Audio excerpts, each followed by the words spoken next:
mas sempre estamos aqui, pelo menos uma vez ao mês, passamos por aqui na trabalho, mas já que o nosso também ilustre prefeito Luciano Doutor, também que passamos ali no seu consultório para visitá-lo. Para quem não me conhece, trabalho como representação da Eurofarma, né? Trabalho como propagandista, então pelo menos uma vez por mês você pode me ver aqui passando pelas ruas de Triunfo.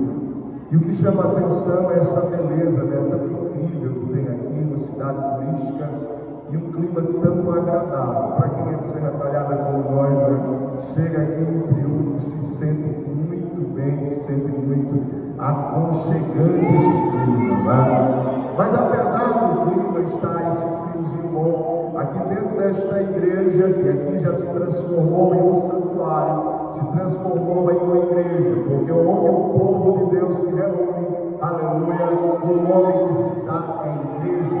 Já não é mais um ginásio, já não é mais uma quadra de eventos, não é mais um palestrante estar aqui essa noite para falar aos corações. Quando nós entramos na presença de Deus, eu me transformo em um pregador, e você que está aqui junto comigo se transforma em um adorador. E este culto, aleluia, não só é impactado por esse clima tão bom que é Triunfo, essa frieza, mas aqui dentro, aleluia, essa noite vai pegar fogo.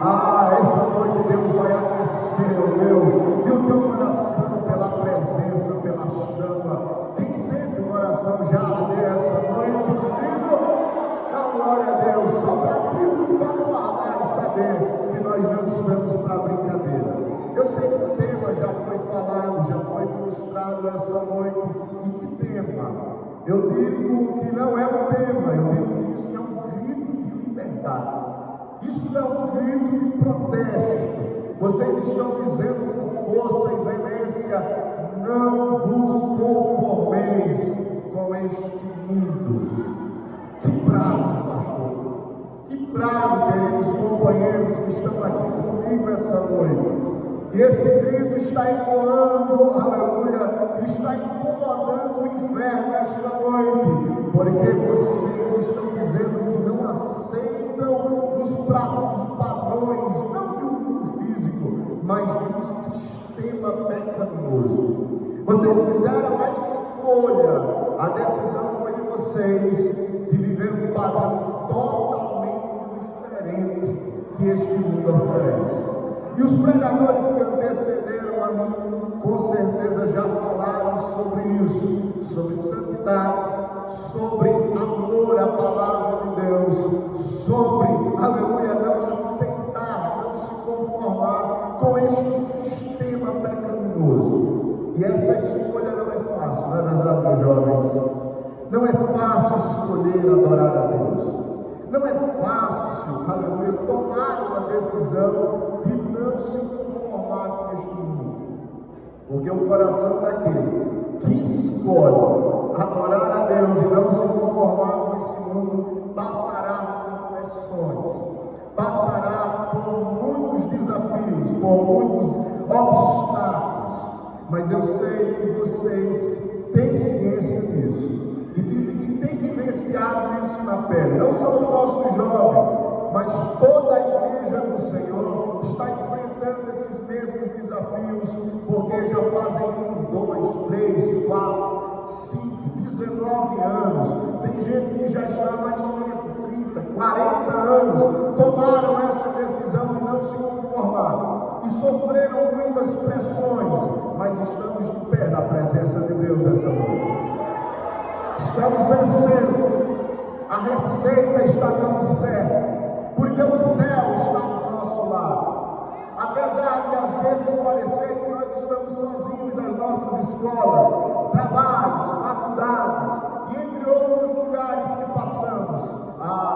Mas quem olhar para nós com um olhar espiritual, quem puder contemplar com um olhar espiritual, verá em nossa retaguarda, ao nosso redor, anjos ministros de Deus, que estão à nossa dispensação, lutando e guerreando por nós. Olha, aparentemente você pode estar sozinho, olhando a olho humano, mas quem olha com o olhar de Deus, com o olhar espiritual, verá anjos do Senhor trabalhando ao teu favor. Oh, glória a Deus, graças a Deus que esta igreja é uma igreja pentecostal. Graças a Deus que vocês são pentecostais. Nascemos no fogo, vivemos pelo fogo e seremos arrebatados também pelo fogo. Para quem chegou depois, o tema que nós estamos aqui inspirados, iluminados por Deus, está em livro, a carta de Paulo aos Romanos, capítulo de número 12, e o versículo de número 2, é onde está o tema desta festividade. O tema diz: não nos conformeis com este mundo. Mas eu quero dar um subtema esta noite, quero pegar debaixo de um tema que fala sobre a metamorfose de Deus. Repita comigo: a metamorfose de Deus. Você vai entender o que o Espírito Santo quer tratar contigo. Meus irmãos, quem está falando a carta aos Romanos, quem está entregando este lindo recado ao nosso coração é o apóstolo Paulo. Esse mesmo São Paulo, ele traz algo ao coração da igreja. Existe uma inquietação, uma preocupação com os crentes que estavam em Roma. Paulo está aqui nos tratando sobre alguns detalhes, sobre algumas coisas que fazem toda a diferença na caminhada cristã. Paulo vai trazer ao coração da igreja uma palavra de ânimo, uma palavra de encorajamento. Por quê? Lembra que eu falei aqui logo no início sobre pressões, falei sobre situações difíceis para aqueles que tomam a decisão de servir a Deus, os cristãos que tomam a decisão de adorar a Deus, de viver em santidade, de viver conforme os padrões diferentes do mundo, passarão por algumas opressões. Mas, quando ele está escrevendo a carta aos Romanos, Paulo tem uma preocupação. A igreja está passando por duas perseguições, uma do Império Romano. Eles estão perseguindo, Roma está perseguindo o Império Romano, porque eles não aceitam a exclusividade da adoração somente a Jesus. Não tinha problema, jovens, igreja do Senhor, aqueles cristãos adorarem a Jesus, mas o problema era a exclusividade. Eles queriam, César queria que aqueles cristãos adorassem a outros deuses, louvassem também aos deuses como Afrodite, como Zeus, como Osíris, como entre outras entidades, Diana. Mas esses cristãos, estes homens e mulheres daquele tempo, decidiram que adorariam somente ao Cristo, somente a Jesus. A adoração, a vida cristã, só permitia que eles vivessem para Deus. Aí era onde estava o problema.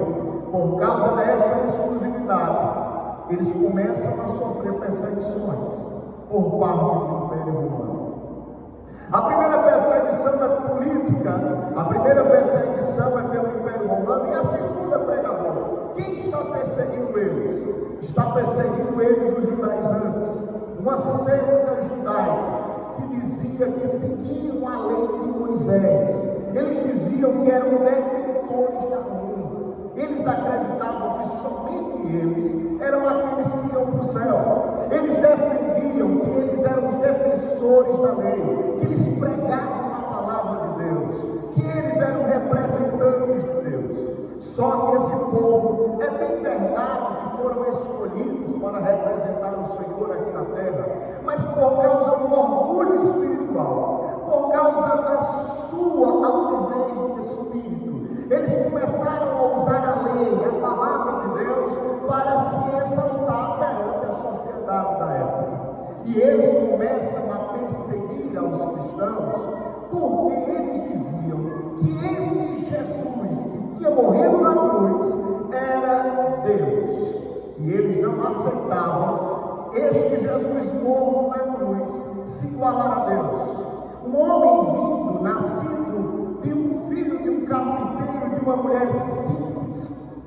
Eles não aceitavam que o Messias, que o rei que eles tanto esperavam, seria um simples filho de um casal nômade, de um simples casal. Os judeus esperavam que o Messias, o seu rei, viesse com uma pompa real e libertasse eles do Império Romano.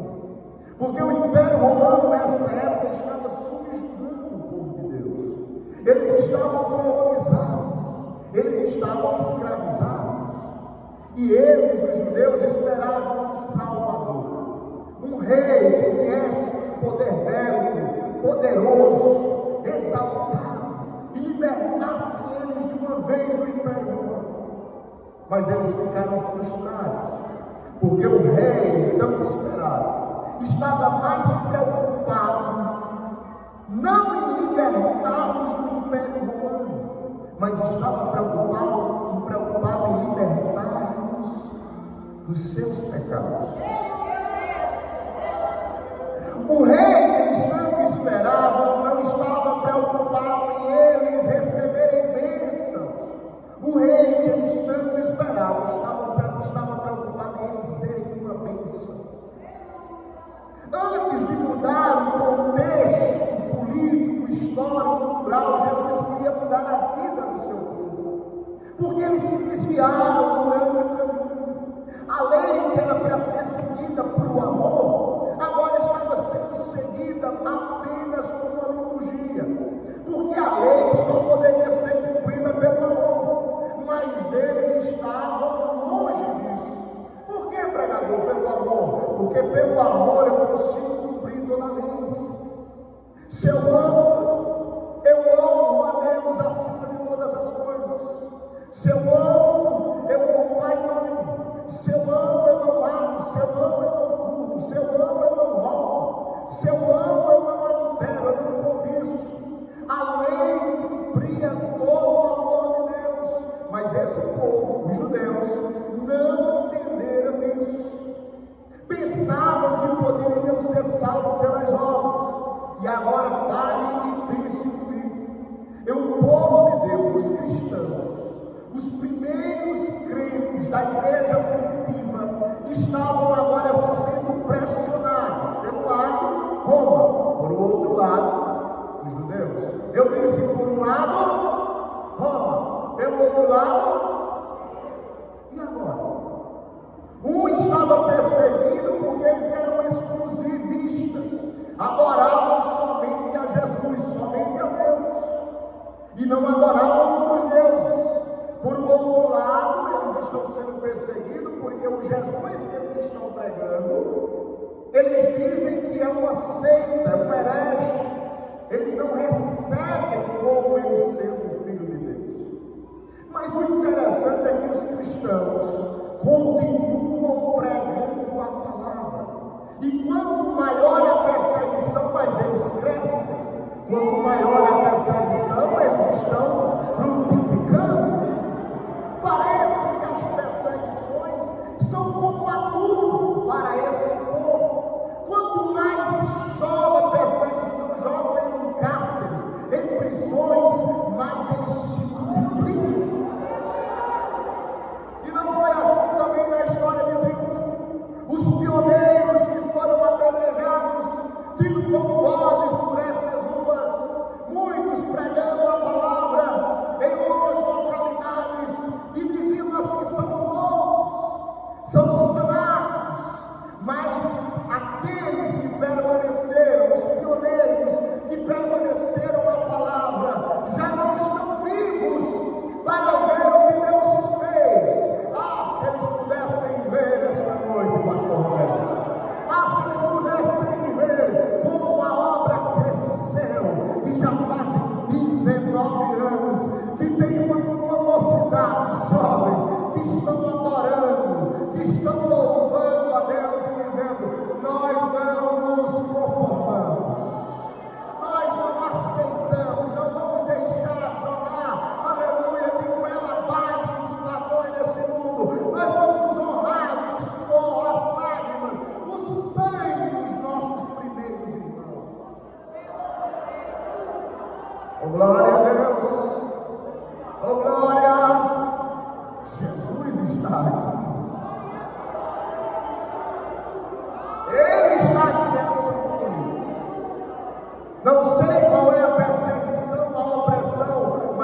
certeza, Jesus está contigo e comigo em meio a qualquer crise que você possa estar passando.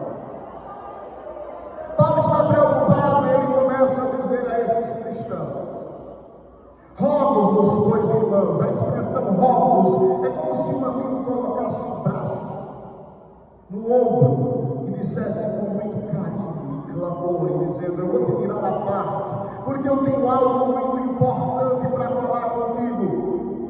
Pela compaixão, pelas misericórdias de Deus, Paulo se depara e se lembra do momento em que ele foi salvo, quando ele estava indo no caminho de Damasco, com as cartas, respirando, aleluia, ameaças contra o povo de Deus, porque Paulo foi um fariseu.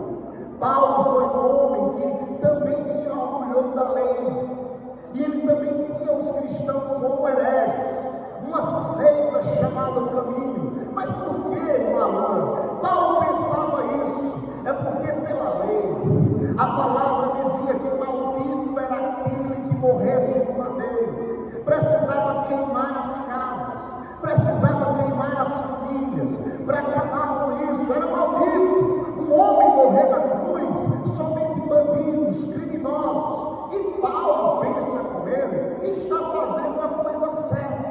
Paulo pensa com ele que está cumprindo a lei. Olha, se a lei, a palavra de Deus está dizendo que maldito é aquele que morre numa cruz, esse Jesus não pode ser Deus.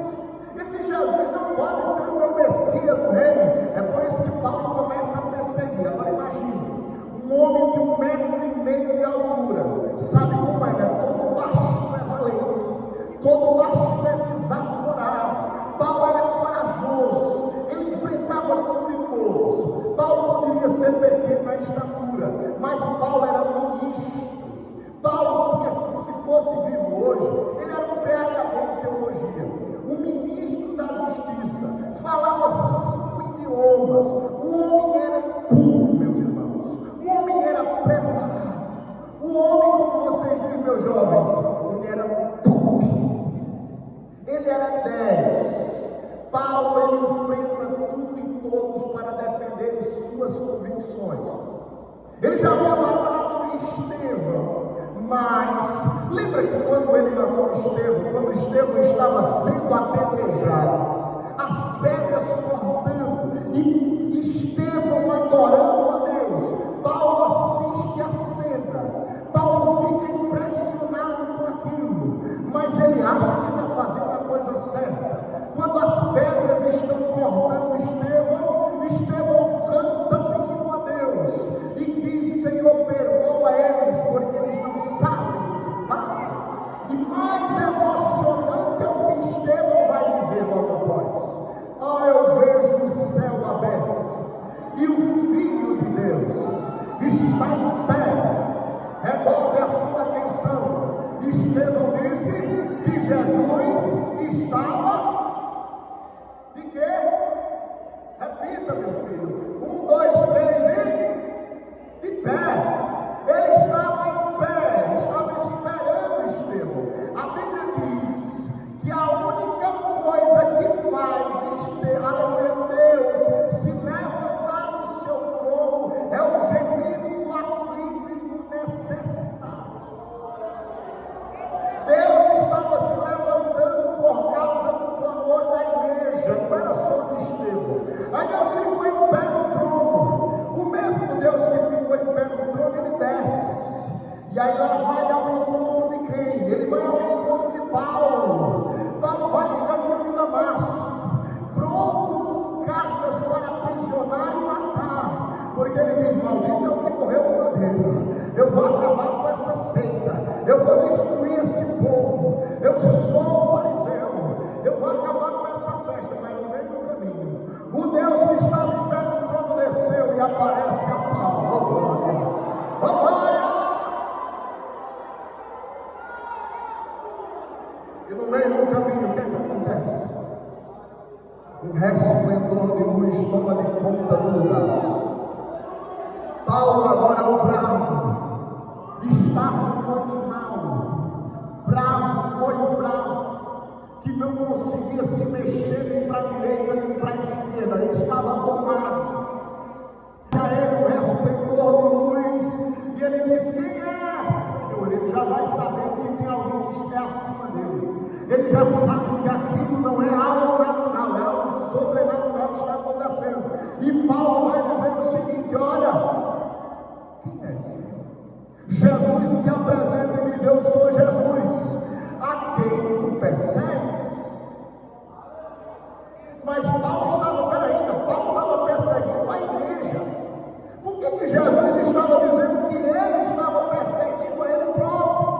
É porque quem persegue a igreja persegue Jesus. Porque Jesus é o dono da igreja. Está passando por perseguições, meu jovem? Está passando por perseguições, igreja? Deixa eu te dizer uma coisa: você tem um dono aqui nessa noite. Olha para o irmão que está do teu lado e diga a ele: você tem dono. Ai de quem se levantar contra você. O Espírito Santo de Deus esta noite é teu escudo, é tua espada. Ele está contigo, teu guarda-costas. Ele não é só o guarda-costas, não. Ele guarda as costas, ele guarda o lado, ele guarda a frente.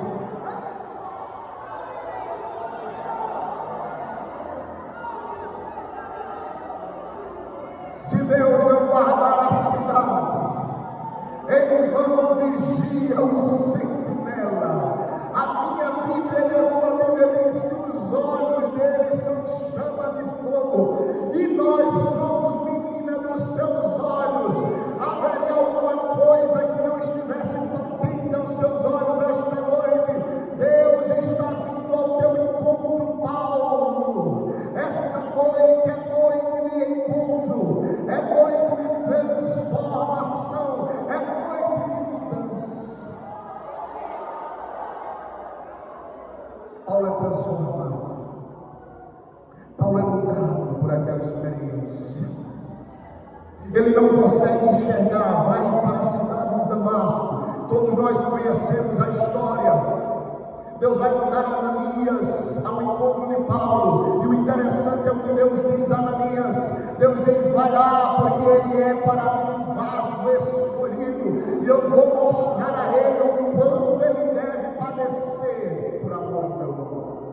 Eu tenho um projeto. Ananias disse: quem? Sim, é ele mesmo, vai lá. Ele teve medo pela posição de Saulo, pela posição daquele homem, mas como Deus, meus irmãos, quer trabalhar na vida de alguém, o camarada pode estar com um boi bravo. Sabe por que eu estou dizendo boi bravo? Porque Jesus olha para Paulo no caminho de Damasco e diz: duro é para ti recalcitrar contra os aguilhões. Era ele dizendo: Paulo, tu está bravo como um animal feroz, como um boi bravo.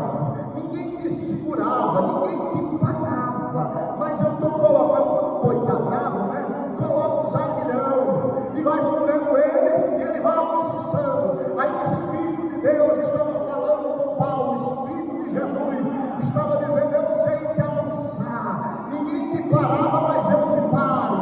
Ei, eu tenho um projeto para a tua vida esta noite. Tem um encontro de Jesus contigo aqui esta noite. A experiência faz Paulo dizer: é a compaixão de Deus. Todas as vezes que eu me lembro daquela experiência em Damasco, que ele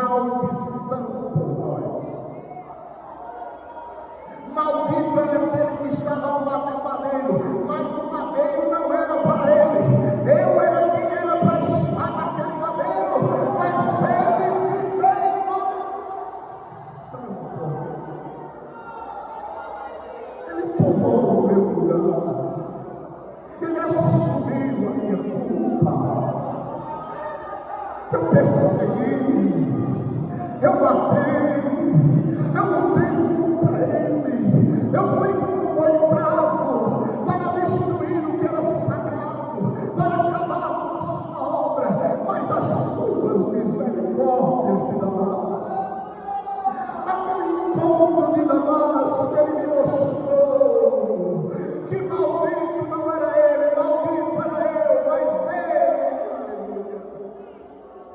tomou os pecados, tomou as maldições, tomou as doenças. Paulo estava comemorando ali com o que o profeta Isaías disse no capítulo 53. Ele foi traspassado pelas nossas transgressões, ele foi moído pelas nossas iniquidades. O castigo que nos traz a paz estava sobre ele, e pelas suas pisaduras nós fomos sarados. Paulo entendeu para isso. Paulo disse: eu não posso fazer outra coisa a não ser apresentar o meu corpo em sacrifício vivo. Eu não tenho nada melhor para oferecer a ele do que a minha vida. Eu não tenho nada melhor, prata, carne, tesouros aqui nesta terra. Nada. Deus não quer nada disso de mim. O que ele quer é a minha vida. O que ele quer é a minha existência, para que ele possa usar da sua boa e poderosa vontade. No versículo número 2, ele continua a sua declaração e diz: não nos conformeis com este mundo, mas transformai pela renovação do nosso entendimento. E é aqui onde está o clímax da mensagem. E é aqui onde o Espírito Santo fez arder em meu coração esta palavra que quero compartilhar com você. A palavra transformar significa metamorfosear. Transformar-se é a mesma expressão quando uma borboleta, quando uma lagarta entra no casulo para se transformar em uma borboleta. A lagarta, permita-me trazer uma analogia aqui esta noite. A lagarta, ela é um ser tão vulnerável, é um ser, meus amados irmãos, que ninguém para olhar uma lagarta. Às vezes, sem percebermos, pisamos em uma lagarta caminhando pelo meio da rua. Ninguém para dizer que bela essa lagarta. A lagarta, ela pode ser levada pelo vento. A lagarta, ela pode ser pisada. Não é verdade assim? Ela anda em passos curtos. Ela se rasteja. E se ela encontrar um menino, aí é que ela vai sofrer. Aquele menino pega a lagarta que está quase chegando na parede. Ela pega a lagarta e bota para ela voltar lá para o início. Não é assim. O menino brinca, faz o que quer com a lagarta. A pobre da lagarta vai voltar a caminhar tudo desde o início. Eu fico pensando, o que seria o que a lagarta pensava num momento como esse? Eu acho que a lagarta fica muito raivosa. Mas esta mesma lagarta vai entrar em uma transformação, em uma metamorfose. Essa lagarta entra no casulo, ela some, ninguém a vê, ninguém a encontra, mas ela está passando pelo processo da sua vida, que mesmo sem ninguém enxergá-la, ela está entrando em uma mudança, em uma transformação. O casulo, para que ela amadureça e se transforme em uma linda borboleta, para que ela ganhe asas, o casulo é quente e apertado. São as duas características que o casulo tem que ter: apertado e quente. E o que vai acontecer com ela? O tempo associado ao calor e à pressão vai dar umas lindas asas, vai transformar a sua vida. De repente ninguém consegue escutar, de repente ninguém consegue ver, mas o casulo começa a quebrar. E de repente uma linda borboleta começa a voar. Agora, a mesma borboleta que foi um dia largada, já não é mais levada pelos meninos. A sua visão já não é pequena, agora ela tem uma visão ampliada, meu pastor. Agora ela voa para onde ela quiser. A linda borboleta agora é admirada, a sua beleza é cobiçada. A largata, lembra que disse? Ninguém olhava para ela. Mas a borboleta agora todo mundo para olhar. Veja que linda borboleta. Os meninos tentam correr atrás dela, mas não alcançam. Ela sobe mais alto que ela pode. Ela está livre. E o Espírito Santo trouxe algo ao meu coração. Sobre isso que Paulo está dizendo, transformar. Não é por acaso que Paulo está dizendo como termo conformar e transformar.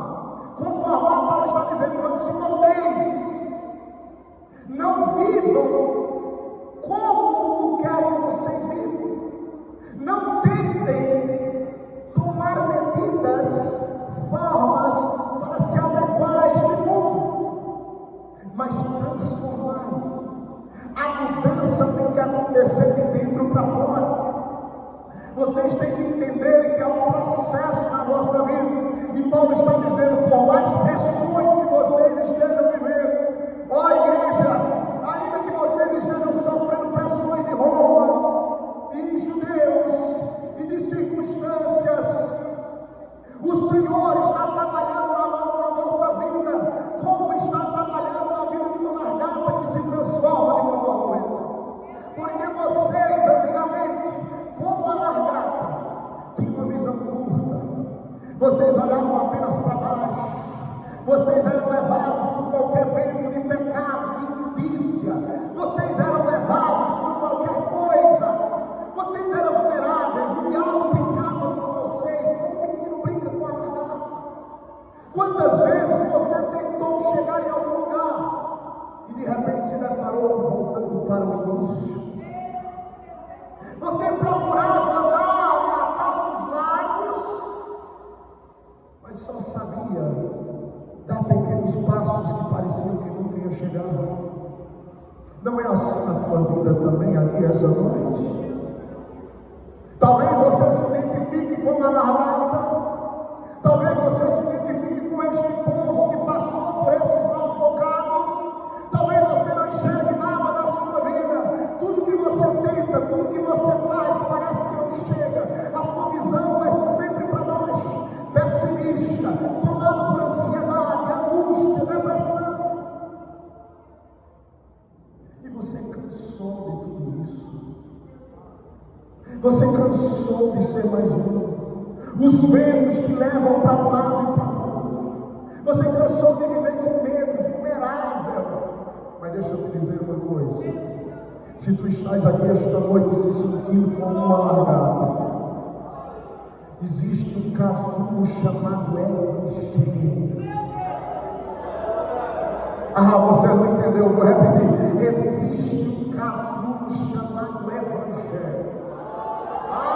Esse casulo ele não é poderoso. Ele transforma.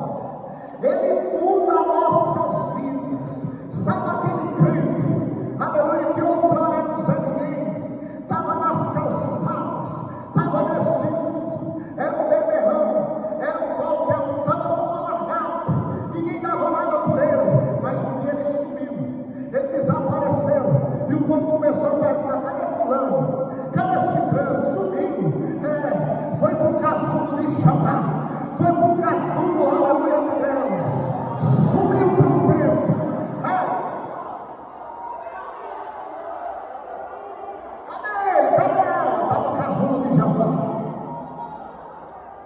Lembra que eu disse? O casulo é invisível.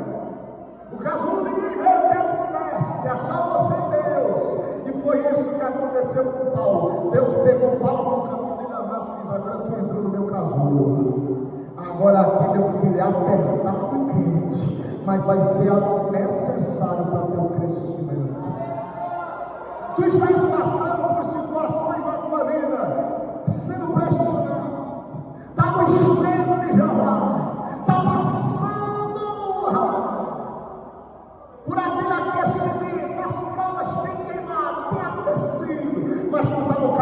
Deus.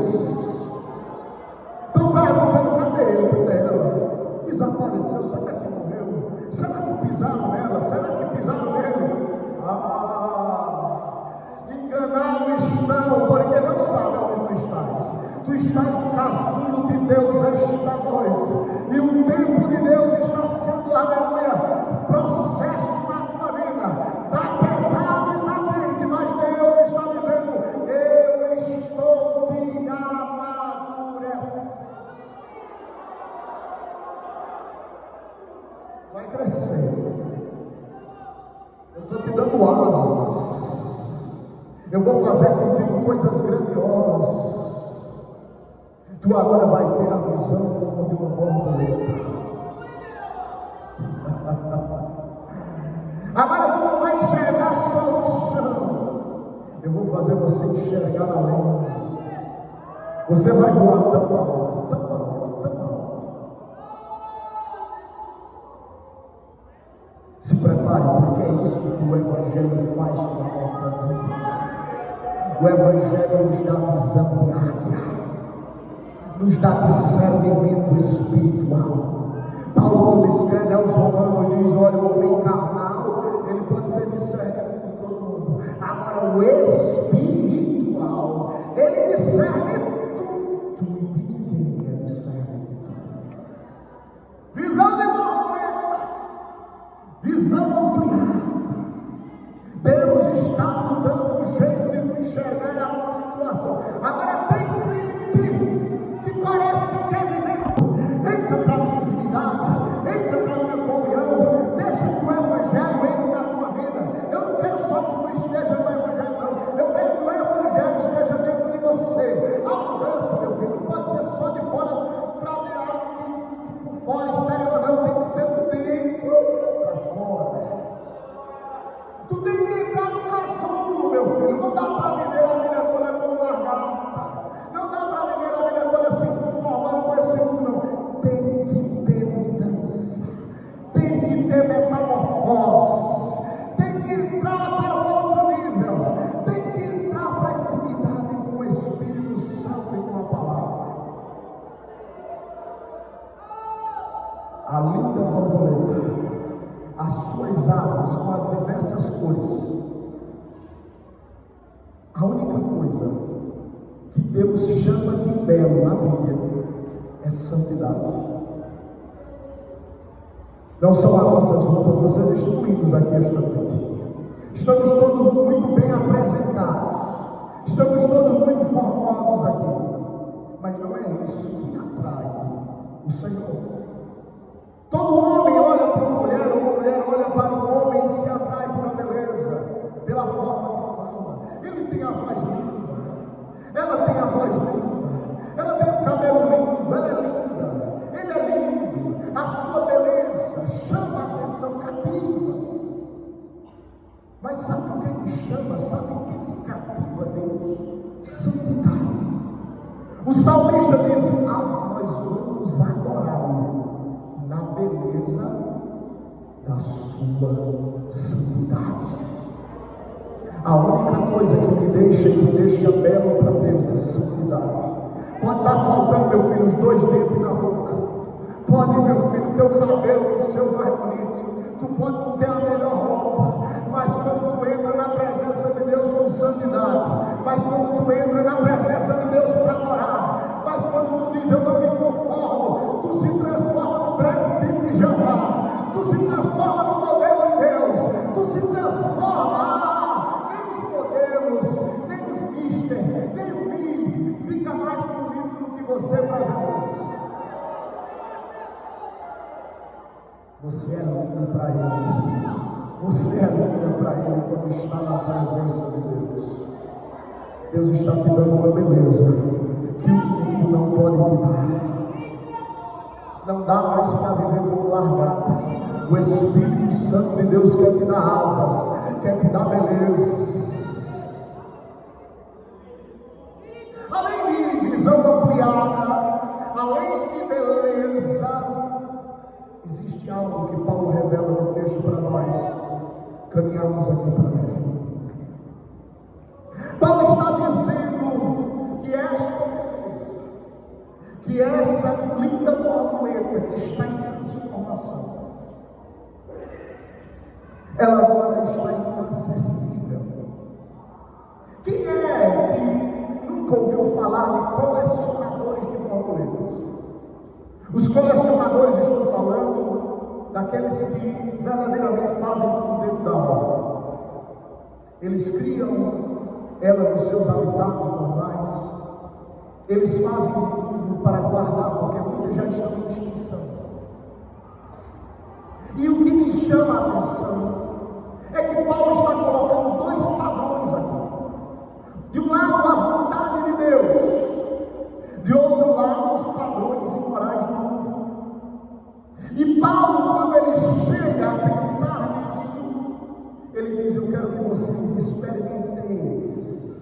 Aleluia. Eu quero que vocês experimentem qual seja a boa, agradável e perfeita vontade de Deus. Sabe o que Paulo está dizendo aqui? Eu não quero apenas que vocês saibam, tenham uma teoria de quem é Deus. Eu quero que vocês tenham uma intimidade, conheçam a Ele, ouçam a voz dele, sintam a presença dele. Porque antigamente eu só conhecia ele, eu ouvi falar, mas depois que ele se encontrou comigo em Damasco, depois que ele apareceu para mim naquele resplendor de luz, eu conheci que a vontade dele era boa, era perfeita e era agradável. O casulo do Evangelho me fez conhecer isso. A mudança aconteceu de dentro para fora, e eu já não sou mais o mesmo. A minha vida foi mudada, eu não posso viver sem Ele. Sabe o que mais lindo que Paulo está dizendo? É como se ele dissesse que aquela borboleta está voando e ela voa para um lugar tão alto. Sabe quando a gente vê uma linda borboleta e a gente fala assim: silêncio. Não se mexa, por favor, senão ela vai voar. Os meninos tentam pegar essa mexa e de repente, com muita mansidão, o colecionador vai e consegue colocar a borboleta com suas técnicas, com a sua mansidão, com o seu amor, porque o colecionador ele ama as borboletas. Permita-me nesta noite lhe apresentar um colecionador de borboletas que se chama Jesus Cristo de Nazaré. Essa noite Deus está mudando e transformando a tua vida, e tu, como uma linda borboleta, está ganhando os ares e está voando para onde? O colecionador chamado Jesus está dizendo para aqueles que te oprimem, que é Satanás, o mundo, o pecado e você mesmo. Silêncio! Ninguém se mexe, ninguém toca nele, ninguém toca nela.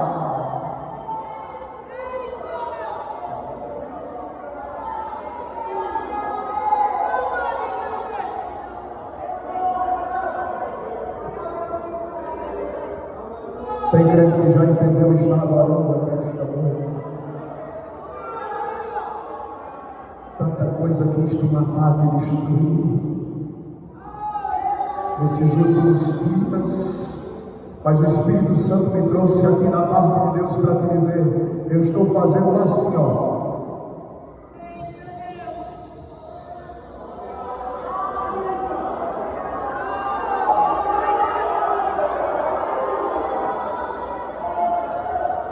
O inimigo dizendo: eu vou pegar ele, eu vou pegar ele.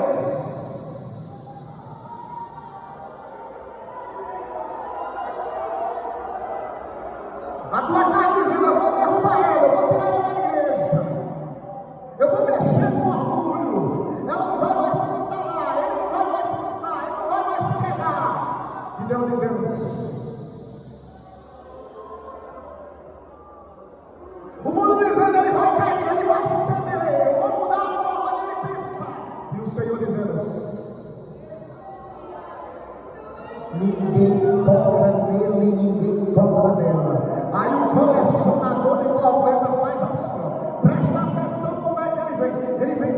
vazio, sem ninguém perceber, porque Ele tem um jeito, glória, Ele tem a maneira de nos capturar para perto dele, porque Ele não aprisiona, Ele liberta. Ele não quer colocar uma gaiola, Ele só quer que você pose no dedo dele e diga: está tudo em paz, está tudo seguro.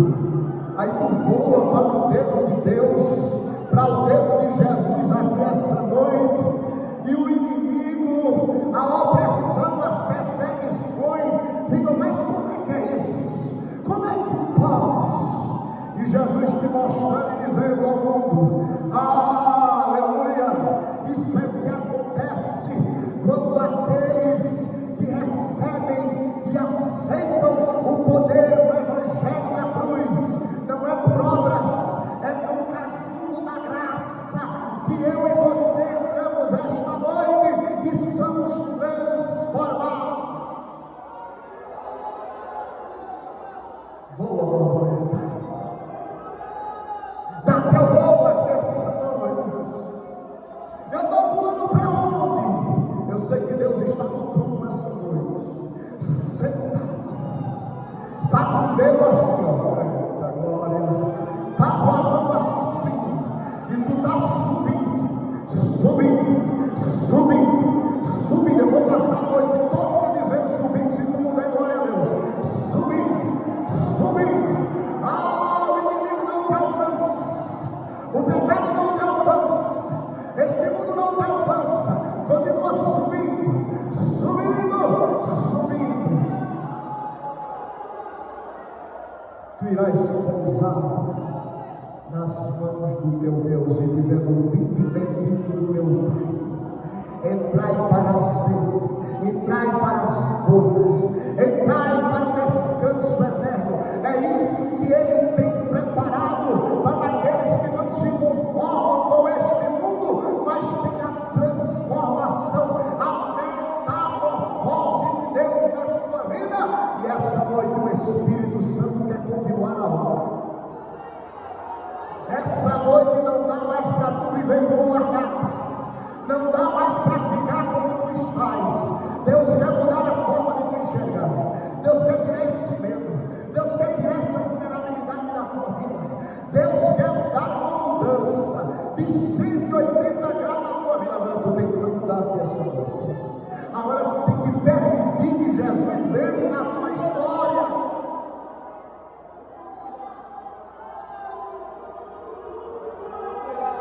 Eu queria te convidar a ficar em pé essa noite.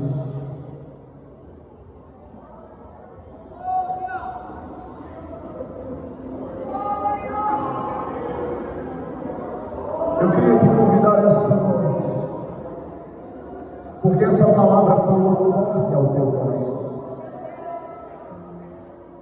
E faz tempo que tu está vivendo como largada, mas hoje é a tua noite de entrar no casulo de Deus. Hoje é a noite de Jesus mudar a tua história. Nós queremos chamar para frente aqueles que estão afastados da igreja. Vem embora, meu filho. Aqueles que querem aceitar Jesus, que querem entregar a sua vida ao Cristo, vem embora com pressa essa noite. Tem casulo da palavra de Deus para mudar a tua história aqui essa noite. Deus quer fazer mudança, Deus quer fazer transformação, mas tu precisas. Está vindo a primeira pessoa, onde está a segunda. Jesus está salvando de largata para borboleta. Deus quer te dar asa, vem embora, meu filho. Cadê a segunda pessoa? Não adianta, Jesus quer mudar a tua história. Tu não consegue dormir, tu não tem paz na vida. A segunda pessoa, cadê a terceira? Jesus quer mudar a tua história. Tu não dorme direito, tu não tem paz, tu não tem vida, mas o Espírito Santo de Deus está me dizendo: eu posso te dar uma vida nova, eu posso transformar a tua vida, eu posso mudar a tua história nessa noite. É noite de metamorfose de Deus. A terceira pessoa não vai dar nada, está chorando por muito, tem chorado esses dias. Se você